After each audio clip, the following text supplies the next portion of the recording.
Yunus centre যদি এরকম ভাঙে, ইউনুসের গ্রামের সব বিল্ডিং যদি এরকম ভাঙে, যেটা সে শিখাই দিছে, কেন এসএসএফ নিয়ে ঘুরতে হয় তাকে? তার চালাপেলাদেরকে কেন সরকারি প্রোটেকশন নিয়ে ঘুরতে হয়? ওটা জেনারেশনটাকে নষ্ট করে দিয়েছে ইউনুস। শাহ মা হাদি কি কেন এত বীর হয়ে গেল? হাসিনাবাজি করতে যাইয়া যে খোদ বঙ্গবন্ধুর বাড়ি ভাঙিয়েছে ইউনুস। শেখ হাসিনা এটাকে 2014-15 দিকে করে এই দলীয় প্রতীকী নির্বাচনের ব্যবস্থা করে এটাকে ধ্বংস করে দিয়ে গেছেন বলবো আমি। জিয়াউর রহমান সাহেব বলছে যে বঙ্গবন্ধু এত মহান ব্যক্তিত্ব, তাকে মূল্যায়ন করবে ইতিহাস, আমার পক্ষে তাকে মূল্যায়ন করা সম্ভব নয়। হাসিনাকে কারা পাঠাইলো, কোথায় আলাপ করে পাঠাইলো, কিভাবে আরেক দেশে পাঠাইলো, সেগুলো তো এখন বাসুরের নাম নিতে মুখে মানা। ওসমান হাদি বীর হইলো কেমনি, সেটাই তো আমি এখনো বুঝি না। কোনো আন্দোলনে অংশগ্রহণ করছে তো আমরা করি না, আমরা কি কলা চুষছি? 69-এ আমরা চষে বেড়াইছি না? মানুষের প্রত্যাশা আসলে কতটুকু পূরণ হয় সেই প্রশ্ন কিন্তু থেকেই যায়। আমরা দেখেছি বিভিন্ন সময় আসলে দেশের আইন শৃঙ্খলা পরিস্থিতি, বাজেট বাস্তবায়নের চ্যালেঞ্জ নিয়ে সংসদ যেমন উত্তপ্ত আমরা দেখছি, তেমনি অন্যদিকে সংবিধানের সংস্কার ইস্যুতে প্রধান রাজনৈতিক দলগুলোর মধ্যে টানাপোড়েন এবং মনস্তাত্ত্বিক দূরত্ব দৃশ্যমান রয়েছে এখন। এর পাশাপাশি কূটনীতি এবং অভ্যন্তরীণ রাজনীতিতে একে অপরকে ছাড় না দেওয়ার যে প্রবণতা, সেটিও আমরা লক্ষ্য করছি। সেই সব বিষয় নিয়ে আসলে দেশের আগামী দিনের রাজনৈতিক বিষয়গুলো কোন দিকে যাবে বা কি হতে চলেছে, সেই উত্তরগুলো খোঁজার একটু চেষ্টা করব। আমাদের মাঝে আমাদের অতিথিরা রয়েছেন, তাদের সাথে পরিচয় করে দেওয়ার আগে জানাই আজকে আমাদের বিষয় ঠিক করা হয়েছে বাংলাদেশের বর্তমান রাজনৈতিক পরিস্থিতি, চ্যালেঞ্জ ও সম্ভাবনা। আমাদের সাথে রয়েছেন এনবিআর সাবেক চেয়ারম্যান মদিউর রহমান, আমাদের সাথে রয়েছেন সিনিয়র সাংবাদিক আনিস আলমগীর। আপনাদের দুজনকেই স্বাগত জানাচ্ছি কালের সংলাপে। আমি শুরুতেই জনাব মদিউর রহমানের কাছে যেতে চাই।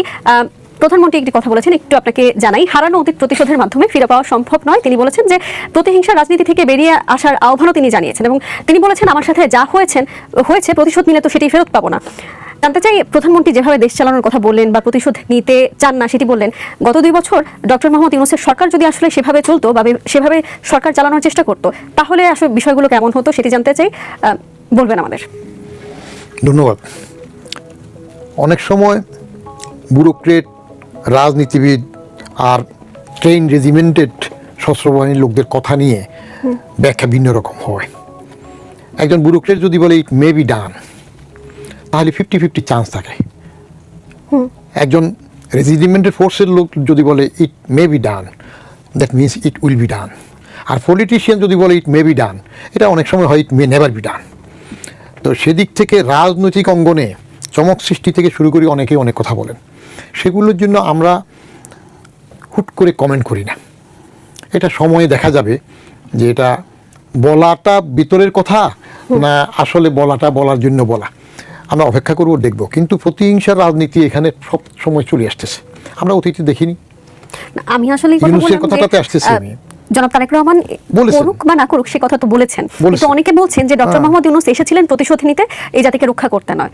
সেই জায়গা থেকে যদি বলি, ইউনূসের তো আমি আগে লাইভ টিভিতে বারবার বলেছি যে হাসিনা ইউনূসবাদী করেছে, তাকে বিভিন্নভাবে অসম্মান করেছে। ইউনূস আসছে হাসিনাবাজি করার জন্য। আচ্ছা, অতএব পরিপূর্ণভাবে এবং হাসিনাবাজি করতে যাইয়া যে খোদ বঙ্গবন্ধুর বাড়ি ভাঙিয়েছে ইউনূস, এটা তো কোনো ইস্যু ছিল না। 5ই আগস্টের সময় তো বঙ্গবন্ধুর বাড়ি ভাঙা হয় নাই, 5ই আগস্টের পরে, তাও সরকারি ওই যে কি বড় মেশিন নিয়ে ওগুলো নিয়ে ভাঙছে, ওইসবগুলো নিয়ে ভাঙছে। তো ইউনূস কোথায় ছিল? পরে বলছে এটা ঠিক হয় না। এগুলো deliberately he has done all this things এবং গোটা জেনারেশনটাকে নষ্ট করে দিয়েছে ইউনূস।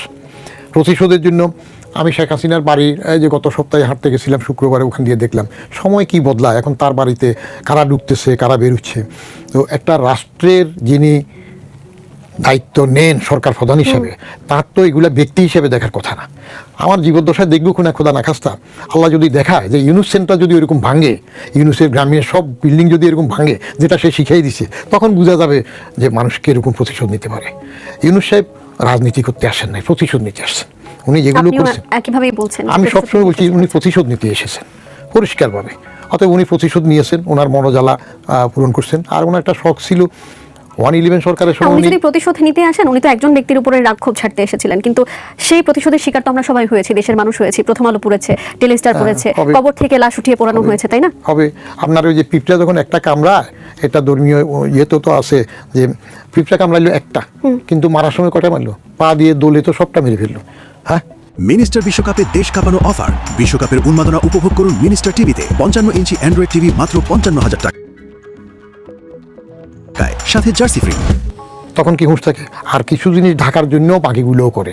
শুধু যদি বঙ্গবন্ধুর বাড়ি ভেঙে, হাসিনার বাড়ি ভেঙে চুপ করে থাকে, তাহলে এটা দৃষ্টিকটু হবে, সেই জন্য আরও কিছু করবে। আর যেটা হইলো, আপনি ওই যে বাপ মরছে, এটা তো ভয় পাওয়া যায় না অনেক সময়, কিন্তু আজরাইল যে বাড়ি ছিনলো, তো উনি তো শিখাই দিচ্ছে ওইভাবে। ওই সুযোগে এরা যখন শিখলো যে এটা করলে একটু ভালো লাগে, তখন তারা আরেকখানে ভালো লাগলো, মব কালচারটাকে সে দলযন্ত্রভাবে একটা লিগ্যালাইজ করে দিল। এটার খেসারত তো এখন সবাই টানবে, এখনও তো হচ্ছে, চলবে। জি, ধন্যবাদ। জনাব আনিস আলমগীর, আপনি শুনছিলেন বদিউর রহমান যা বলছিলেন। আমরা দেখলাম যে আসলে বুলডোজার নিয়ে ধানমন্ডি 32 ভাঙা হলো, সবার চোখের সামনেই তো এই ঘটনা ঘটলো। তো প্রশাসনের লোকের আসলে সে সময় কি করণীয় ছিল বা এখন কি করণীয়, সেগুলো নিয়ে প্রশ্ন উঠছে।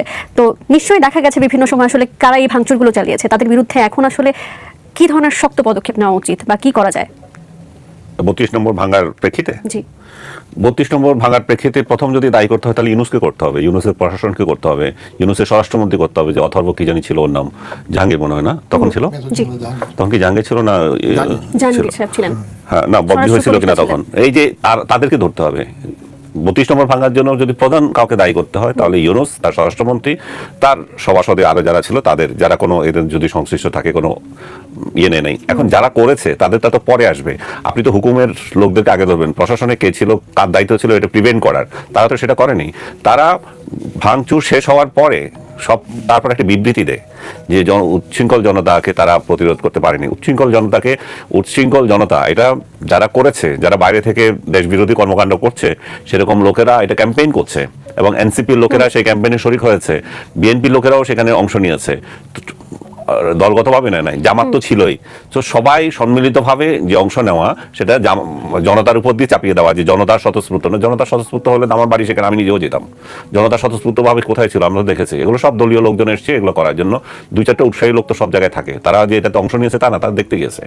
কিন্তু মূল কার্যক্রমটা করেছে ইউনুস গং, এবং ইউনুসের ইশারায় করেছে। এবং সেই তার প্রেক্ষিতে আমি বলেছিলাম যে ভাই বলছিল যে ইউনুস সেন্টার যদি ভাঙা হয়, উনি যদি দেখে যেতে পারেন। আমি সেটা বলেছিলাম যে ইউনুস যেটা দেখিয়ে দিয়ে গেছে সেটার প্রতিশোধ হবে।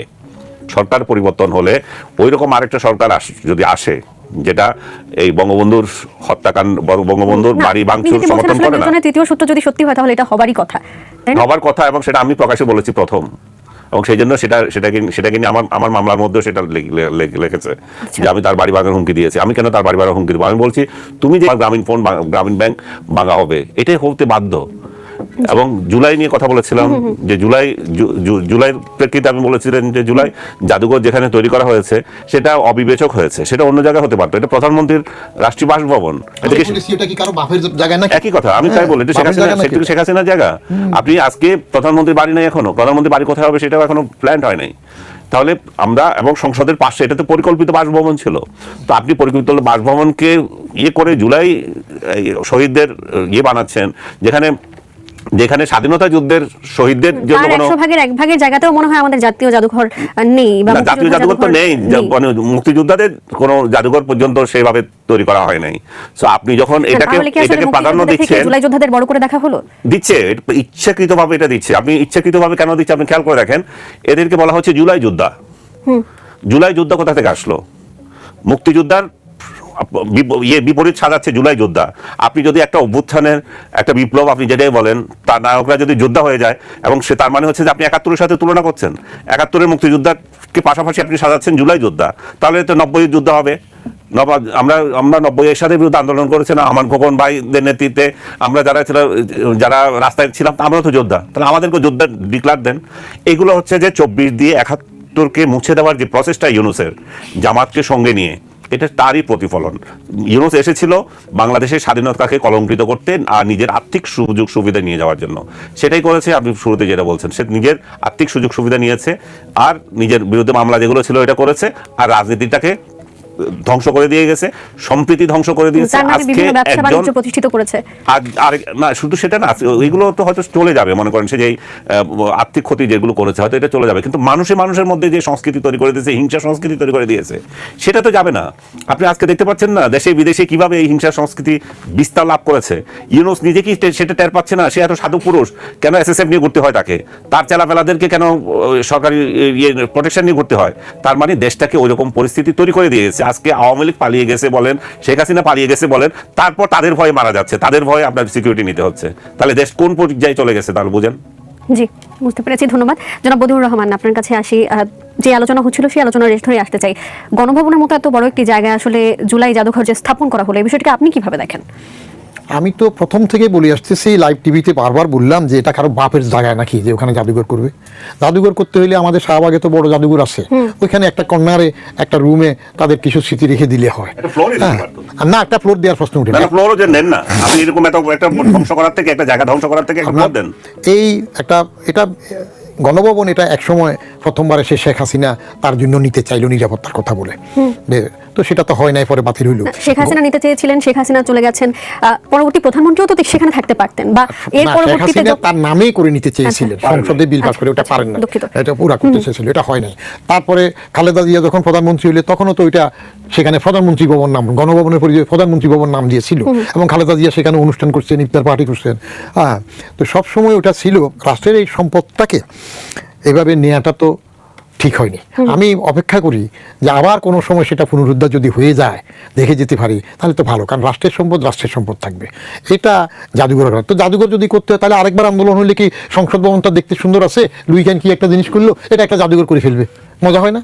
ঠিক আছে, তারপরে জায়গায় ওই এখন যে রাষ্ট্রপতি প্রধানমন্ত্রীর একটা কার্যালয় আছে, এর সাথে আগের পুরনো সংসদ ভবন, এর সাথে যেখানে আমরা তো রাষ্ট্রপতি দেখেছি ইতিমধ্যে যে 5 আগস্টের পরবর্তী সময়ে সংসদে অনেকেই ভেতরে গিয়েছেন, সেখানে ধূমপান করছেন, সেখানে যে নথিপত্র ছিল সেগুলো ছিঁড়ে ফেলছেন, সিট ছিঁড়ে ফেলছেন, সেগুলো তো আমরা দেখেছি। না, সেগুলা করেছে, আবার এবার আরেকটা জাদুঘর, সেটাও জাদুঘর করলে অসুবিধা কি? আচ্ছা। হ্যাঁ, এই সংস্কৃতি জাদুঘরের তো ইতিহাস সাক্ষী হিসেবে থাকবে। এখন আমাদের অভ্যাসটা কি, আমরা ওই যে হার্ডিঞ্জ ব্রিজ ভাঙবো না, এটা থাকবে, ব্রিটিশ করেছে, কিন্তু পদ্মা সেতুর নিচে মাটি কেটে নিয়ে যাব, কি ষড়যন্ত্র সেটা বুঝতে বড় কঠিন হবে।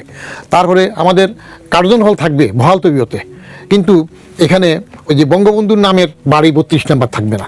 তাহলে আমরা অন্য বাইরের দেশের দাসত্ব সেটাকে স্বীকার করব, আমাদের জাতির পিতা বঙ্গবন্ধুরটাকে রাখতে চাইবো না। তো এগুলো তো ইতিহাস মেনে নেবে না, এটা ঘুরে চলে আসবে। কারণ ঘুরে ঘুরে যেটা আসবে, আমি বঙ্গবন্ধু সম্বন্ধে আমি খালেদা জিয়া এবং জিয়াউর রহমান দুইজনেরই অ্যাটিটিউড দেখেছি। জিয়াউর রহমান সাহেবকে এক মুক্তিযোদ্ধা জিজ্ঞেস করছিলেন একবার যে আপনি বঙ্গবন্ধুকে কিভাবে মূল্যায়ন করেন। ওই মুক্তিযোদ্ধা নিজে আমাকে বললো এক পবিত্র জায়গায় যাওয়ার পরে, বলে যে জিয়াউর রহমান সাহেব বলছে